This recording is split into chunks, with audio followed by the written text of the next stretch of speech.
Retenez bien ce chiffre. C'est le nombre de vols militaires russes qui se sont posés sur le sol algérien entre mars 2025 et avril 2026. 13 mois, 167 atterrissages. Et ce n'est pas n'importe quels appareils, tous, sans exception, proviennent d'aérodromes opérés par la UAC, la United Aircraft Corporation, autrement dit, le bras armé de l'État russe en matière d'aviation de combat. Posons les choses clairement. Une telle cadence de livraison, on ne la retrouve nulle part ailleurs, sauf sur un seul théâtre, l'Ukraine. Voilà ce que ça veut dire concrètement. Aucune armée du continent africain ne bénéficie d'un pont aérien militaire russe de cette ampleur. Aucun pays du monde arabe non plus. Personne. L'Algérie est seule dans cette catégorie. Le chiffre, ce n'est pas moi qui l'invente. Il sort des colonnes de Defense News, un média spécialisé, et il a été relayé ensuite par Monde Afrique. Et à lui tout seul, il raconte une histoire, celle d'une relation militaire qui, loin de tiédir, monte en intensité. Et le plus frappant dans tout ça, cette accélération intervient au moment exact où la pression occidentale pour faire cesser ces livraisons atteint son point culminant. Parce qu'en parallèle, et c'est là que ça devient vraiment intéressant, d'autres choses sont en train de se produire. Février 2026, Robert Palladino, chef du Bureau américain des affaires du Proche-Orient, monte au créneau et agite ouvertement la menace des sanctions contre Alger au titre de la fameuse loi Kaatsa. Voilà pour la façade. Mais regardez bien ce qui se passe en coulisses, parce que c'est là que ça devient intéressant. Janvier 2025, l'AFRICOM. Le commandement militaire américain pour l'Afrique signe un mémorandum de coopération en matière de défense avec l'Algérie. Oui, vous avez bien entendu. Mars 2025, l'amiral Rob Bauer, président du comité militaire de l'OTAN, rien que ça est reçu à Alger sur invitation personnelle de Chengriha. Dans la foulée, Chengriha s'envole pour l'Inde, explorer de juteux contrats d'armement. Et en parallèle, l'Algérie négocie avec Ankara sur les drones Bayraktar. Human Rights Watch observe la scène médusée. Et pendant que tout ce ballet diplomatique se déroule sous les projecteurs, les 167 vols russes, eux, continuent de se poser discrètement, méthodiquement. Alors posez-vous la question, menace de sanctions américaines d'un côté, livraison russe massive de l'autre, main tendue vers Washington, et New Delhi tapis rouge déroulé pour le patron militaire de l'OTAN. Ce paradoxe apparent, ce n'est pas de la confusion diplomatique. Non, c'est de la stratégie, pure et dure. Avant d'aller plus loin, pense à t'abonner à la chaîne parce que ce type d'analyse croisée, documentée et condensée, tu n'en trouveras nulle part ailleurs sur YouTube. Dans cette vidéo, on va disséquer trois choses essentielles. D'abord, ce que représente véritablement cette stratégie au-delà des apparences. Ensuite, comment elle s'est forgée patiemment au fil de 64 années d'histoire commune. Et enfin, ce qu'elle produit concrètement aujourd'hui en 2026 et surtout pourquoi elle fait simultanément trembler quatre capitales: Washington, Paris, Bruxelles et Rabat. Mais commençons par le commencement, l'histoire. Parce que pour saisir à quel point ce partenariat est solide, il faut d'abord en mesurer la profondeur temporelle.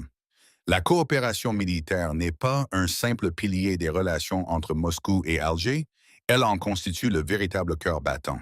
Au-delà des armes et des contrats, les deux pays partagent quelque chose de plus profond, encore des priorités stratégiques communes et des grilles de lecture du monde qui se superposent presque parfaitement.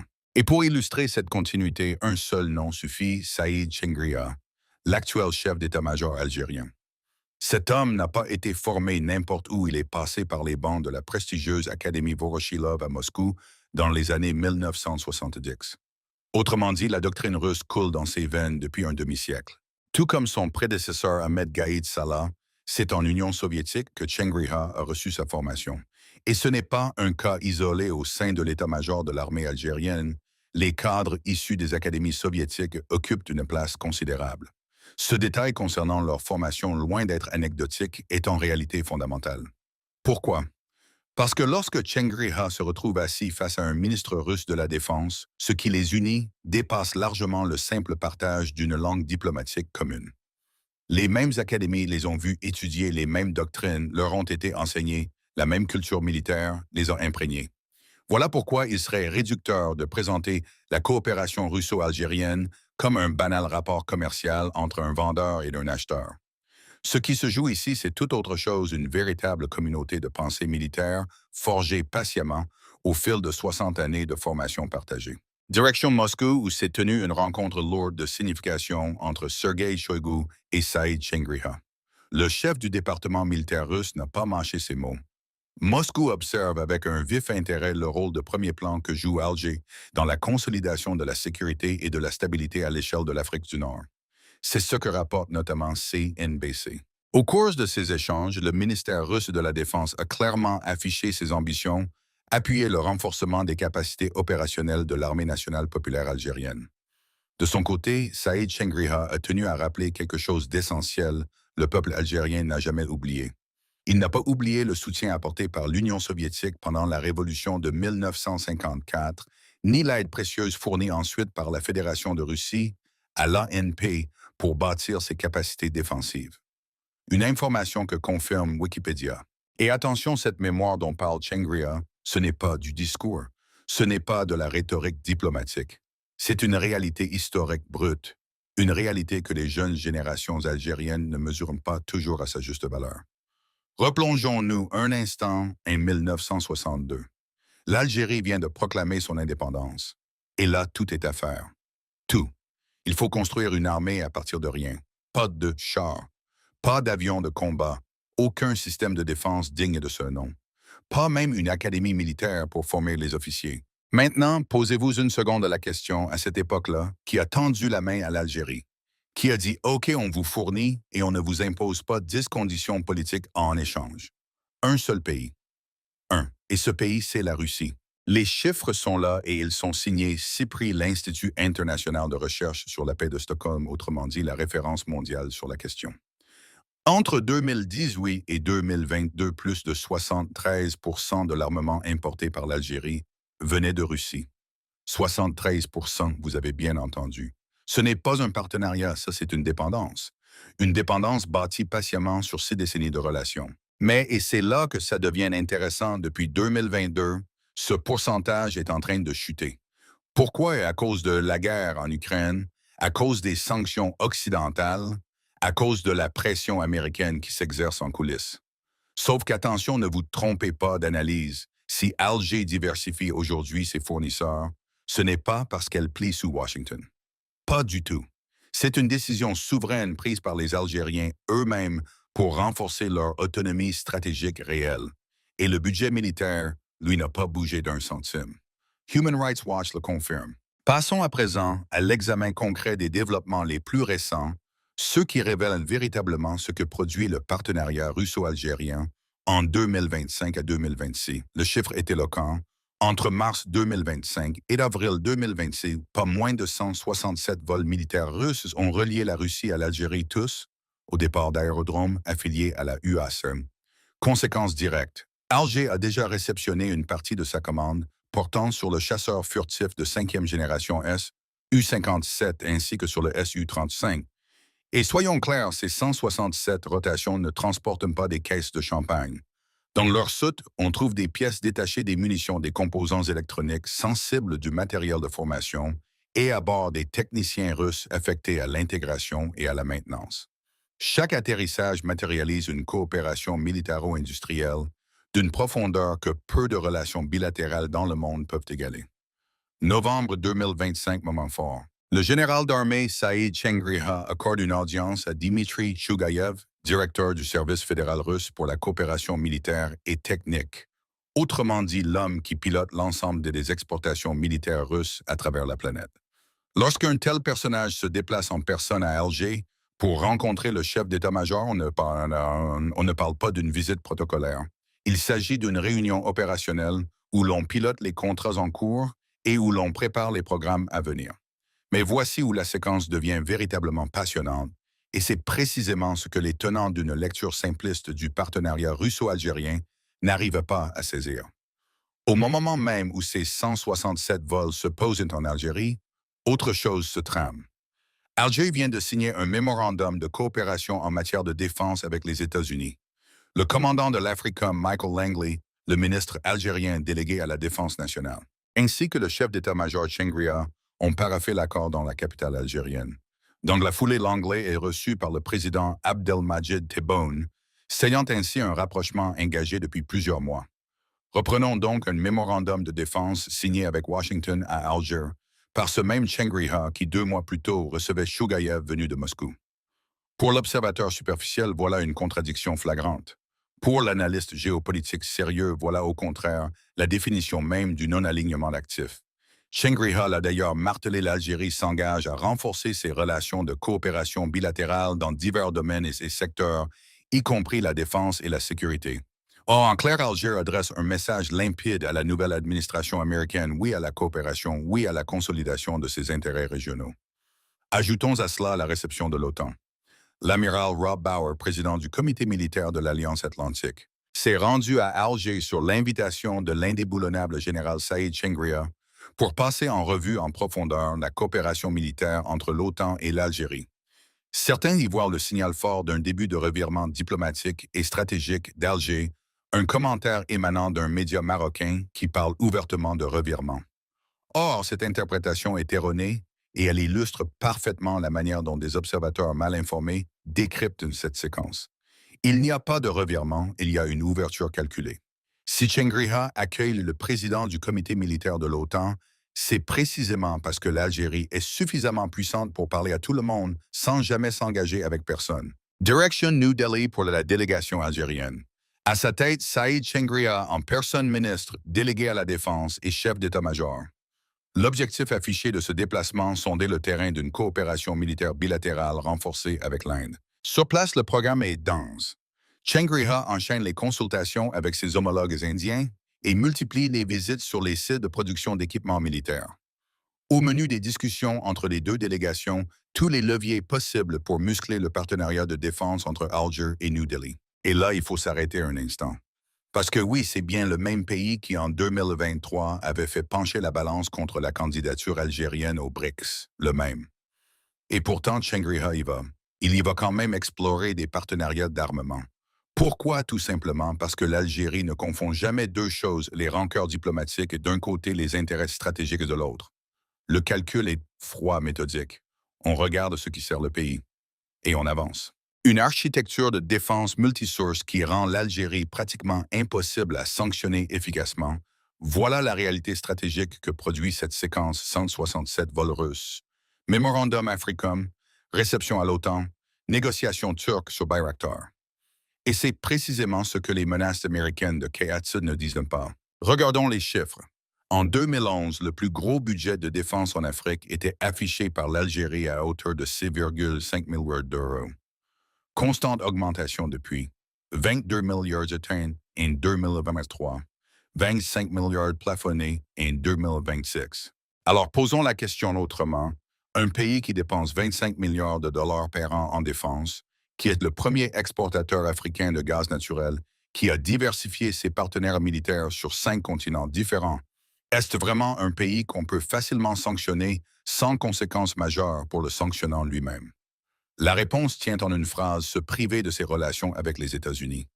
L'Algérie le peut bien plus facilement que l'Europe ne peut se priver de son gaz. Passons maintenant à ce qui constitue à mes yeux le cœur stratégique de cette affaire, la lecture géopolitique. Posez-vous la question. Quand un planificateur de l'OTAN déplie sa carte du Maghreb, qu'est-ce qu'il voit exactement? Il voit le résultat concret de décennies de coopération militaire entre Moscou et Alger. Une coopération qui a propulsé l'Algérie au rang de puissance militaire dominante de la région et surtout la seule à posséder un véritable bouclier aérien et naval digne de ce nom. Et attention, ce n'est pas moi qui le dis. Ce constat, vous le retrouvez noir sur blanc chez les analystes de l'IFRI, l'Institut français des relations internationales. Autant vous prévenir tout de suite, l'IFRI n'a jamais été du genre à applaudir la montée en puissance militaire algérienne. Donc, quand une institution française elle-même finit par admettre qu'Alger dispose d'une défense crédible, croyez-moi, le débat est clos. Les faits parlent. Maintenant, entrons dans le concret. Avec l'arrivée du Su-57 et du Su-35 qui viennent s'ajouter à une flotte déjà composée de 60 chasseurs multirôles, Su-30 et d'une quarantaine de MiG-29 dédiés à la supériorité aérienne, l'Algérie ne se contente plus de défendre son ciel, elle le verrouille. Elle s'installe durablement comme deuxième armée du continent africain. Et ça, c'est même Human Rights Watch qui le reconnaît. Reprenons la liste parce qu'elle donne le vertige. 60 Su-30, une quarantaine de MiG-29, les premiers Su-57 déjà livrés, les Su-35 en cours de réception, les Su-34 commandés. Faites le calcul. Par le volume, par le niveau technologique, par la diversité des plateformes opérationnelles, on parle d'une force aérienne qui n'a tout simplement aucun équivalent sur le continent africain et qui se compte sur les doigts d'une main dans l'ensemble du monde arabe. Pourtant, réduire cette alliance à de simples livraisons d'armes serait passer à côté de l'essentiel. Car ce qui confère au partenariat russo-algérien sa véritable profondeur stratégique, c'est une dimension dont on parle rarement dans les analyses grand public, la dimension doctrinale. Et là, les empreintes de l'héritage soviétique sont visibles jusque dans les plus hautes sphères du commandement militaire algérien. Prenons un exemple concret. Saïd Chengriha, l'actuel chef d'état-major de l'armée algérienne, est lui-même un pur produit de l'Académie russe de Vorochilov, selon Wikipédia. Or, quand une armée est formée dans la tradition russe, ce n'est pas qu'une question de matériel. C'est toute une manière de concevoir la guerre qui s'aligne avec la pensée militaire russe. Les doctrines d'emploi des armements russes, elles les maîtrisent de l'intérieur.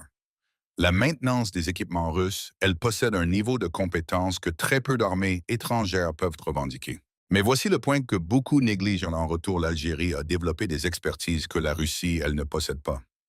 La guerre en milieu désertique saharien. Le contre-terrorisme à grande échelle dans des espaces ouverts immenses. Le contrôle de frontières poreuses s'étendant sur des milliers de kilomètres. Autant de savoir-faire dont Moscou a précisément besoin pour mener ses propres opérations dans des environnements comparables. Conclusion. Le partenariat n'est plus à sens unique. Il est désormais devenu bilatéral dans les deux directions. Et maintenant, abordons frontalement la question que personne n'ose vraiment poser avec honnêteté. Cette dépendance vis-à-vis de la Russie représente-t-elle un véritable danger pour l'Algérie? Soyons francs, la réponse est oui. Des risques sur le plan théorique existent bel et bien.